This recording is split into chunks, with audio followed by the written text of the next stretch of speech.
Her and her friend was in the bathroom, and he had his pants down. Who you say are not yours. Is that correct? Yes, Your Honor. No, ma'am. You're not married. Divorced. I never cheated on And him. She's untrustworthy, Your Honor. Your Honor, when I got home, it was a tall, dark-skinned man walking out of my apartment. I placed a secret tape recorder in the air vent at my apartment. Yes, Your Honor, I heard moaning and groaning. I heard a man's voice in my room, in my bedroom, and we didn't have a television in that bedroom, Your Honor. I remember the tape recording. Nothing was on it. It was just background noise. That was it. No moaning and no groaning. Okay. I observed Miss Patterson in the bed with another man. Oh, on top of the man. Intimate relationships in the room where you were supposed to be working? That was against the rules. I would have lost my job. Your Honor, I don't know what he's talking about. So Inside Judge Lauren Lake's courtroom, the atmosphere is thick with years of pain, unanswered questions, and emotional exhaustion. The setting may be formal, but what truly overwhelms the room are the tangled histories of broken relationships, unspoken accusations, and decades of unresolved father-child bonds. This is not a dramatized scene. This is the raw reality of families seeking answers they could never find at home. In this particular divorce-fractured family conflict, the court becomes the only place where the past can be confronted and the future can be reshaped. Mr. Redmond enters the courtroom carrying nearly 20 years of resentment, legal hardships, and emotional fatigue.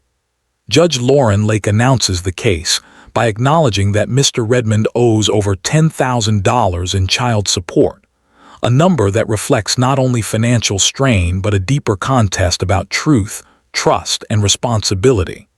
He insists with full conviction that the two teenage daughters, Laquandria and Kaisha, are not biologically his. His voice carries the weight of a man who believes he has been wronged by the system, by his ex-wife, and even by fate itself. Miss Patterson, the mother of the two girls, walks in with a very different energy. She is steady, direct, and unwavering in her claim. These children are his. For her, the truth is not complicated. She believes this is not about biology, but about a man who abandoned his responsibilities and hid behind accusations to escape the pain of fatherhood. She denies cheating, denies deception, and denies every allegation he has clung to for nearly 2 decades. Judge Lauren Lake, known for bridging the relationship between law and justice, listens with deliberate neutrality.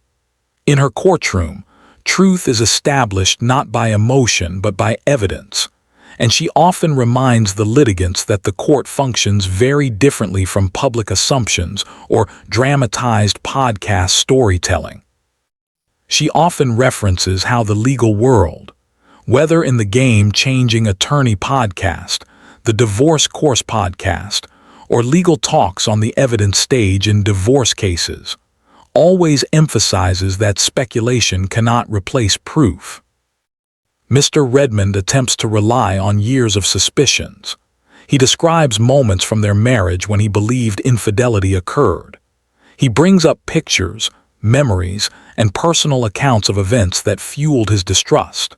Judge Lake allows him to speak, as his narrative reveals not only his doubts, but also the emotional climate of the failed marriage.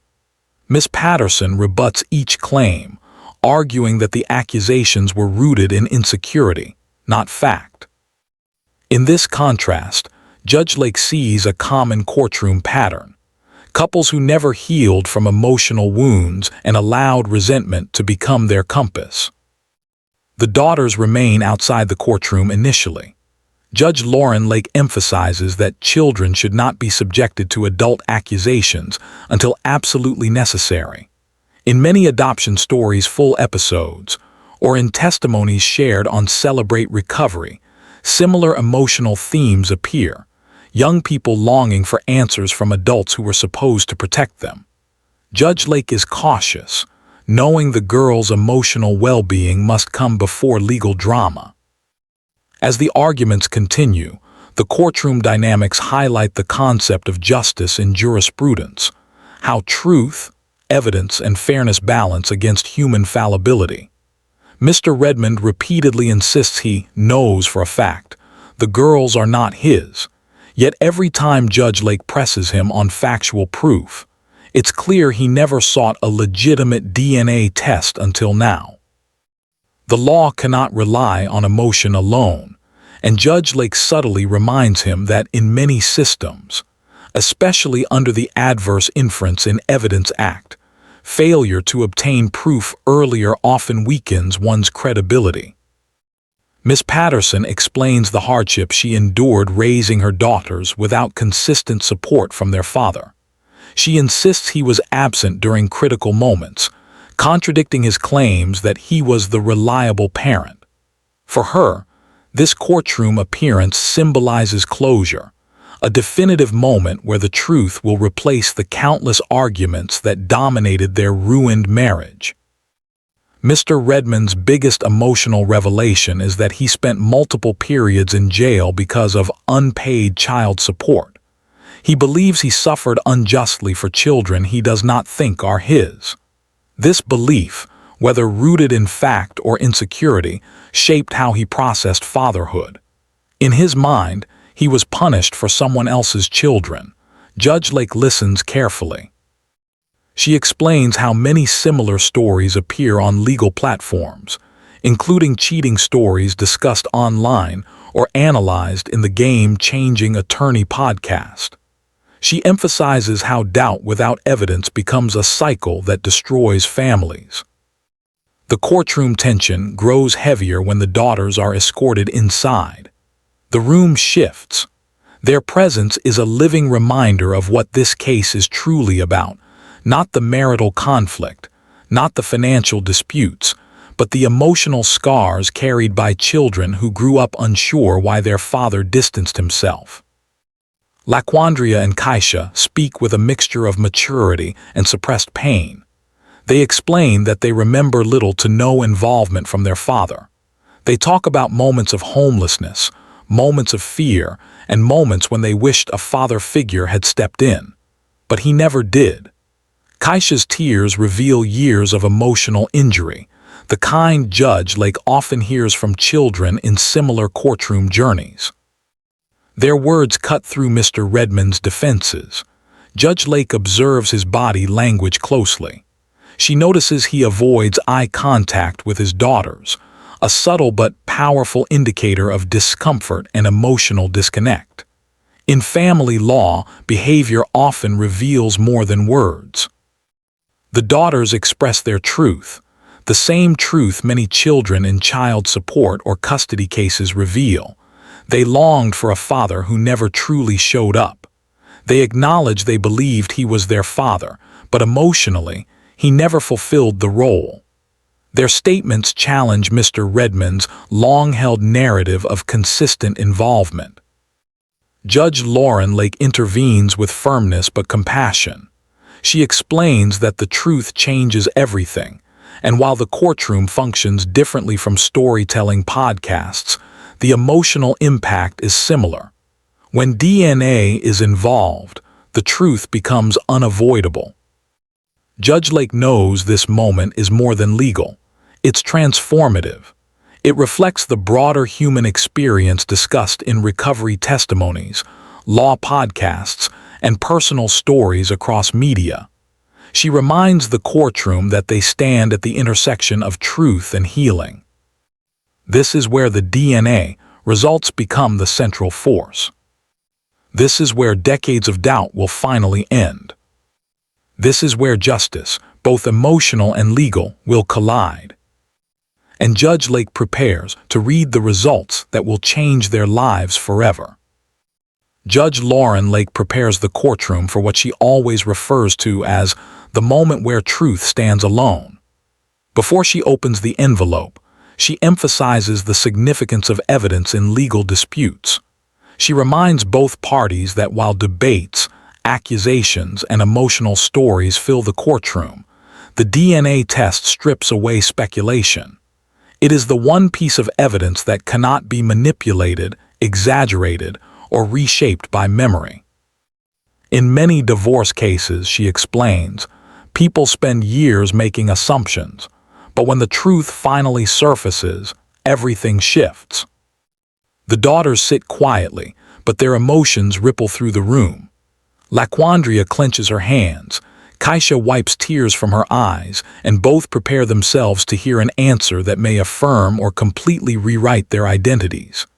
This is the kind of emotional tension often highlighted in podcast episodes focused on family law, where storytellers unravel the human side of justice, the fear, the hope, and the life-changing moments that push people into court. Judge Lake reiterates a principle she has shared many times on and off the bench. The relationship between law and justice is delicate. Law provides the structure, the rules, the framework. But justice considers the hearts that enter the courtroom, the parents who feel wronged, the children who feel abandoned, the families caught between truth and pain. She acknowledges that while legal outcomes rely on evidence, emotional healing requires honesty, accountability, and sometimes forgiveness. Mr. Redmond shifts anxiously. For years he has believed with full conviction that the two girls are not his children. His denial is not just biological, it is emotional. He sees himself as a victim of broken trust. He believes he suffered because of deception. His story in many ways mirrors the narratives shared in Cheating Stories or long-form discussions on the Divorce Course podcast, where people express how betrayal, real or imagined, shaped their choices and destroyed their relationships. Miss Patterson remains steadier, though her frustration is visible. She has spent years insisting on a truth she sees as simple and undeniable. To her, the DNA test is not a revelation. It is merely confirmation of what she already knows.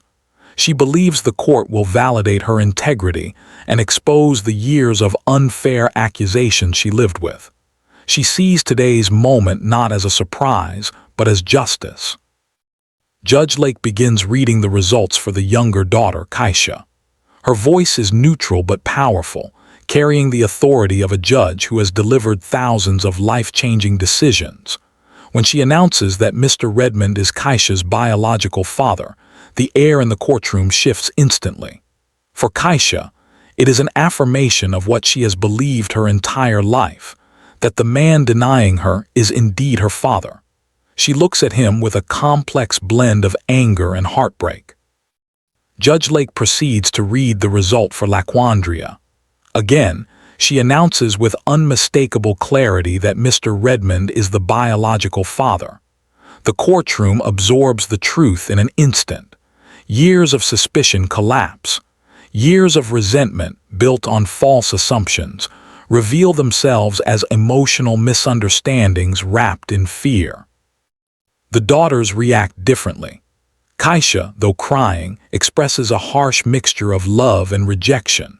She admits she once loved him deeply, but after growing up without his presence, she has built a reality where she no longer needs him. The pain in her voice echoes the emotional themes often shared in Celebrate Recovery testimonies, where people discuss how they learned to survive emotionally after long-term hurt caused by someone they wanted to trust. Laquandria expresses her own version of truth, that she remembers moments when he was present, but also remembers him disappearing from her life. Her anger is not fueled by biology, but by neglect. She expresses how she had to grow up fast, take care of responsibilities, and act as a support system for her mother, roles she believes her father should have taken on. Judge Lauren Lake addresses Mr. Redmond directly. She points out that he refuses to look at his daughters even while they speak. She challenges him not as a judge delivering a legal verdict, but as a mentor encouraging emotional accountability. She reminds him that fatherhood is more than DNA. It is presence, protection, consistency, and truth. These messages often echo through legal education platforms, including the Game Changing Attorney podcast, which frequently highlights how law interacts with human responsibility. As the reality settles in, Mr. Redmond becomes emotional. He apologizes, but the daughters resist immediate reconciliation. They express that forgiveness is not automatic. They need time. They need proof of consistency, not apologies spoken in a courtroom. Judge Lake supports their stance, reminding Mr. Redmond that biological truth does not erase emotional damage, another key lesson repeated in discussions about the concept of justice in jurisprudence. But just as the courtroom begins to digest one family's truth, another case enters the discussion. A father who spent 30 years searching for a daughter he believed was taken from him. This case, connected through the court's docket, highlights the contrast between fathers who deny their children and fathers who desperately long for them. Mr. Fritz's story is one of relentless pursuit. For 3 decades, he believed a woman named Angel was his biological daughter. He searched through records, visited neighborhoods, asked neighbors for leads, and even relied on technology when it finally became available. His journey resembles the emotional arcs shared in detailed adoption stories, full episodes, where biological parents describe the ache of separation and the hope of reunion. Angel, on the other hand, arrives in court with strong skepticism. She believes she already knows who her biological father is, a man named Buster, whom she met briefly during childhood. But he disappeared again, leaving her to interpret abandonment as biological truth.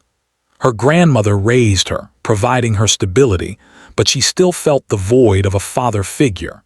Her resistance to accepting Mr. Fritz comes from emotional exhaustion. She does not want another man to claim to love her only to disappear again. Judge Lake recognizes this fear immediately. Judge Lake listens carefully to both sides.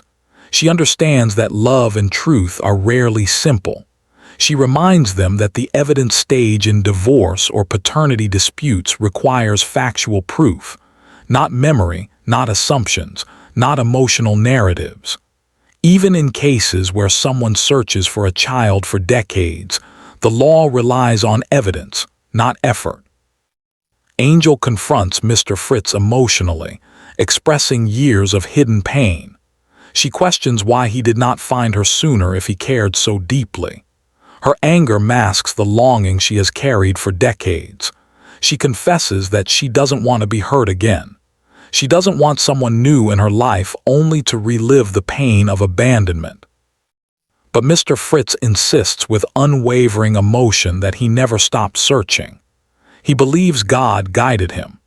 He believes that finding her on social media after all these years is proof that destiny and truth eventually meet, even if the journey is long.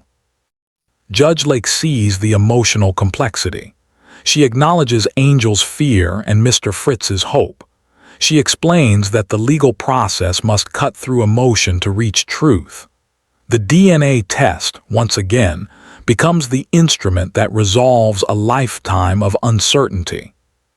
The courtroom prepares for another truth, another identity, another life-changing revelation. Judge Lauren Lake holds the envelope tightly, aware that the result will redefine destinies. She knows this moment carries the same emotional weight as the earlier case. She senses the trembling tension in Angel's voice. She sees the decades of longing in Mr. Fritz's eyes. And she prepares to deliver a truth that will change their story forever. As Judge Lauren Lake opens the envelope in the second case, the room becomes completely still. Angel braces herself, torn between wanting the truth and fearing what it might mean. Mr. Fritz waits with decades of longing compressed into one fragile moment. Judge Lake knows the power she holds in her hands. The DNA test is about to rewrite identity, memory, and emotional history.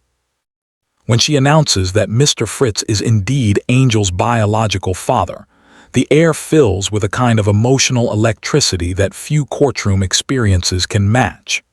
Angel breaks down, overwhelmed by the confirmation of something she tried for years to reject. She confesses to the court that she has wanted a father her entire life, that her anger came from fear rather than truth. The discovery that Mr. Fritz is genuinely her father feels like a long-delayed healing touch. The moment resembles the emotional endings featured in Adoption Story's full episodes, where identity finally finds its home and generational wounds begin to close. Judge Lake reminds both of them that emotional reunification requires time and consistent effort. Biology may open the door, but trust must be rebuilt step by step. She emphasizes that their story now moves from courtroom truth to life outside the courtroom, where bonds are rebuilt not through legal declarations, but through shared experiences, accountability, and compassion.